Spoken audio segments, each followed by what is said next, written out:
Hello friends, welcome back to my channel. இன்னைக்கு நம்ம பார்க்க போற video 50 rupees saving challenge video தான் பார்க்க போறோம்.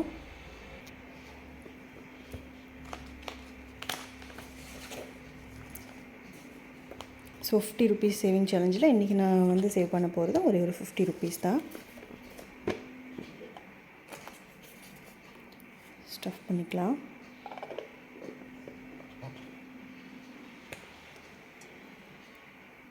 இப்போ மார்க் பண்ணிக்கலாம்.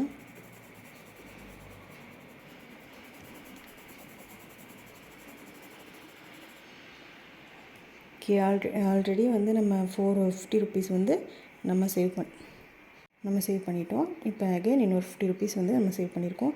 இந்த டோட்டலாக இதை கம்ப்ளீட் பண்ணும்போது நம்மளுக்கு வந்து 1500 கிடைக்கும். ஸோ கூடிய சீக்கிரம் நம்ம சீக்கிரமாக அதில் சேவ் பண்ணி 1500 நம்ம எடுத்துக்கலாம். ஓகே, வீடியோ பிடிச்சிருந்தால் லைக் பண்ணுங்கள், ஷேர் பண்ணுங்கள், கமெண்ட் பண்ணுங்கள், மறக்காமல் சப்ஸ்கிரைப் பண்ணுங்கள். தேங்க்யூ.